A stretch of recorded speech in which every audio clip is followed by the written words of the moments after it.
की। Bharatiya Janata party, Bharatiya Janata party, Bharatiya Janata party.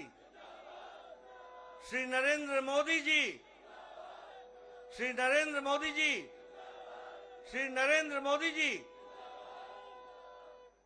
आज के इस विशाल विजय सभा में मंच पर उपस्थित हम सबके प्रिय नेता, भारत के यशस्वी प्रधानमंत्री सम्माननीय श्री नरेंद्र मोदी जी, मंचस्थ हमारे सभी वरिष्ठ नेता और यहां इतनी बड़ी संख्या में एकत्र आए, जोश से भरे हुए, ओतप्रोत होते हुए विजय के इस सभा में अपना योगदान करने के लिए दूर दूर से आए, आप सबकी ओर से और मैं अपनी ओर से और भारतीय जनता पार्टी के करोड़ों कार्यकर्ताओं की ओर से हम अपने यशस्वी प्रधानमंत्री श्री नरेंद्र मोदी जी का हार्दिक अभिनंदन करते हैं, स्वागत करते हैं।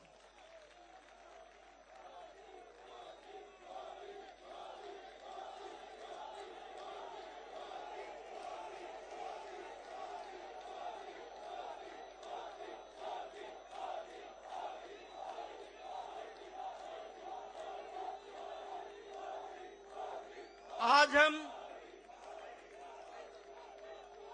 आदरणीय प्रधानमंत्री जी का अभिनंदन और स्वागत करते हैं। साथ ही साथ गुजरात की जनता, गुजरात के कार्यकर्ता और तमाम कार्यकर्ता जो इस चुनाव में हिमाचल प्रदेश में, दिल्ली में लगे, उन सबको भी मैं तहे दिल से बहुत बहुत बधाई देता हूं और उनका भी अभिनंदन करता हूं। यह हम सबके लिए खुशी की बात है और आज बड़ा ऐतिहासिक दिन है।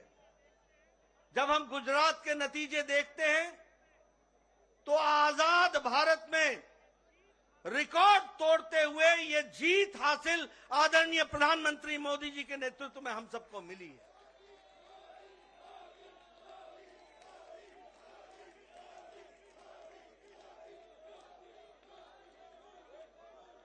इस प्रचंड जीत ने, इस प्रचंड ऐतिहासिक जीत ने इस बात को स्पष्ट कर दिया है जिसकी नींव आदरणीय प्रधानमंत्री जी ने भारत की राजनीति में रखा है, और वह है विकासवाद, विकास की कहानी। सबका साथ, सबका विकास, सबका विश्वास और सबका प्रयास, इस मूल मंत्र को लेकर जिस अथक प्रयास के साथ आदरणीय प्रधानमंत्री जी ने गुजरात की जनता, देश की जनता की सेवा की है, वह हमको प्रचंड जीत में दिखती हुई दिखाई देती है। हम जानते हैं कि विकास के साथ साथ कल्याणकारी नीति गांव, गरीब, वंचित, पीड़ित, शोषित, दलित, समाज के अंतिम पायदान पर खड़ा व्यक्ति, उन सब के लिए जो आपने नीतियां बनाई, जो आपने कार्यक्रम बनाए, जो उनके दुख दर्द को समझा, जो उनके आंसुओं को पोंछने का आपने काम किया, उस गरीब के घर में रोटी मिल सके इसकी व्यवस्था की, उसके घर में अच्छा सा शौचालय हो जाए और वो जीवन इज्जत के साथ जी सके, इस यह परिवर्तन आपने ला करके दिखाया है।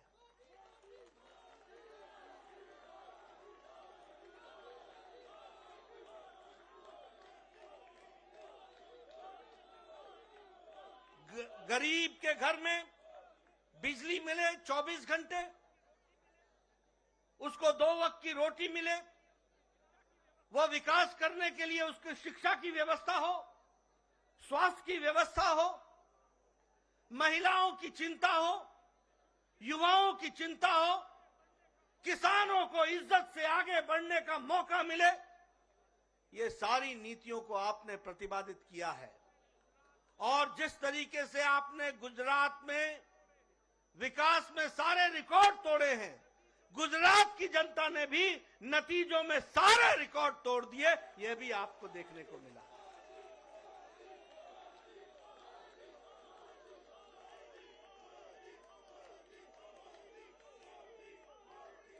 हमें मालूम है 52.5% वोट हमारे को मिला गुजरात में, और उसके साथ साथ 156 सीटों पर हम विजय हासिल कर पाए हैं। जहां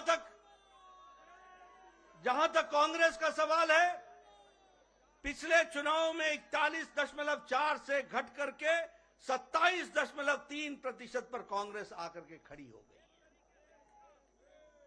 एक तरीके से उनका वंशवाद, परिवारवाद, अकर्मण्यता और गैर जिम्मेदाराना विपक्ष, यह सब मिलाकर के उनकी स्थिति इस तरीके की बनाता है। मैं यह भी कहना चाहता हूं, एक नई पार्टी आई गुजरात का अपमान करने के लिए। वो नई पार्टी क्या करती थी? एक पेपर लेकर के आए उनके नेता और कहने लगे, ये देखो, इसको नोट कर लो, और मैं यहां भविष्यवाणी करता हूं कि गुजरात में सरकार उनकी पार्टी की आ रही है। ऐसा गैर जिम्मेदाराना पार्टी का नेता जो इस तरीके से जनता के आंखों में धूल झोंकता हो, जनता को गुमराह करता हो, ऐसे नेता को आज नतीजों के बाद सार्वजनिक रूप से माफी मांगनी चाहिए गुजरात की जनता के साथ और भारत की जनता के साथ। यह कैसी राजनीति है? देखो, मैं लिख के दे रहा हूं, भविष्यवाणी कर रहा हूं। और दूसरा रिकॉर्ड उसने क्या तोड़ा? और दूसरा रिकॉर्ड क्या तोड़ा कि आजाद भारत में आज दिन तक ऐसा कोई नेता नहीं हुआ जो बोर्ड लेकर के चलता हो कि मैं कट्टर ईमानदार हूं। बोर्ड लेकर के ऐसे अपने बारे में बताने की आवश्यकता पड़ जाए, आप समझ सकते होंगे कि ये कितने कट्टर बेईमान हैं। मैं आदरणीय प्रधानमंत्री जी ने हम सबका मार्गदर्शन करना है, मैं अधिक समय नहीं लूंगा, लेकिन मैं फिर से गुजरात में जो हमें सफलता आपने दिलाई और आपके नेतृत्व में हमें मिला है, और जिस हर्षोल्लास के साथ सारा देश हर्षोल्लास के साथ है, मैं आपको भी बधाई देता हूं और आदरणीय मोदी जी का अभिनंदन करता हूं, स्वागत करता हूं।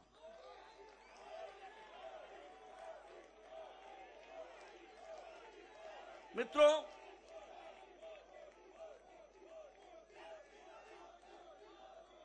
मैं हिमाचल प्रदेश के बारे में भी कहना चाहता हूं। हिमाचल प्रदेश के मैं कार्यकर्ताओं को बधाई देता हूं, अथक प्रयास उन्होंने किया, बहुत मेहनत की। यह ठीक है कि हमें सफलता नहीं मिली, लेकिन यह भी ध्यान रखना चाहिए कि राज जरूर बदला, लेकिन साथ में राजनीति के रिवाज भी बदले। पहले जब पार्टियां बदलती थी तो 5% से वोट का फर्क पड़ता था। आज ठीक है कि हमारी सरकार नहीं बन पाई, लेकिन हमारे को 0.9% यानी 0.90 यानी 1% से कम वोट से हमारा फर्क रहा है। इस बात को भी हमको समझना चाहिए। मैं कार्यकर्ताओं को बधाई देता हूं और साथ ही साथ जो सरकार में आने वाली पार्टी है उनका स्वागत भी करता हूं, अभिनंदन भी करता हूं। वो अच्छे काम में जुटे, अच्छे काम में, विकास में हम उनका साथ देंगे, लेकिन हम निश्चित रूप से एक कारगर विपक्ष की भूमिका निभाते हुए हिमाचल की जनता के इंटरेस्ट को और उनके हितों की चिंता करते हुए हम काम करेंगे। मैं यह भी बताना चाहता हूं कि वहां भी पंजाब से सटा हुआ, जहां आम आदमी पार्टी की सरकार है, उनसे सटा हुआ हिमाचल प्रदेश है। 67 सीटें चुनाव लड़ने आए थे और मैंने कहा था कि खाता तो खुलना छोड़ो, इनकी जमानत जब्त होगी और 67 की 67 सीटों पर जमानत जब्त हुई और 25 सीटों पे नोटा से भी कम वोट आए हैं। 25 सीटों पे नोटा से भी कम वोट आए। मित्रों, अगर मैं दिल्ली की बात करूं, हमारे कार्यकर्ताओं ने बहुत मेहनत की, बहुत मेहनत की। मैं दिल्ली के कार्यकर्ताओं का अभिनंदन करता हूं, अभिवादन करता हूं। मैं ये भी बताना चाहता हूं कि यहां की दिल्ली की सरकार ने एमसीडी का 33,000 करोड़ रुपए जो एमसीडी को देने थे वो देने से वंचित रखा। मैं ये भी बताना चाहता हूं कि 720 करोड़ रुपए जो स्वास्थ्य के लिए देने थे उससे देने से उन्होंने एमसीडी को वंचित रखा। मैं यह भी बताना चाहता हूं कि लगभग 450 करोड़ जो शिक्षा पे खर्च होना था, ये दिल्ली के हितकारी बोलते हैं अपने आप को, इन्होंने जितना दिल्ली का हित का खनन किया है वह आपके सामने रखना चाहता हूं। शिक्षा में भी 450 करोड़ रुपए जो एमसीडी को देना था वह देने से उन्होंने वंचित रखा।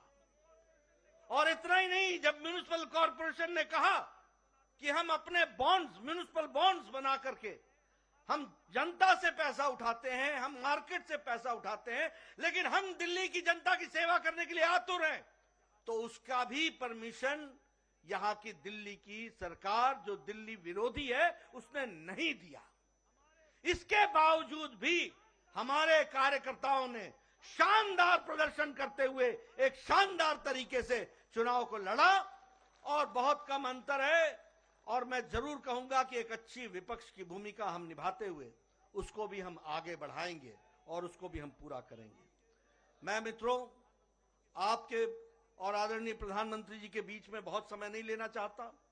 आज एक बाई इलेक्शन हुआ है जिसमें बिहार में हम कुर्नी में बाई इलेक्शन जीते हैं। यह चुनाव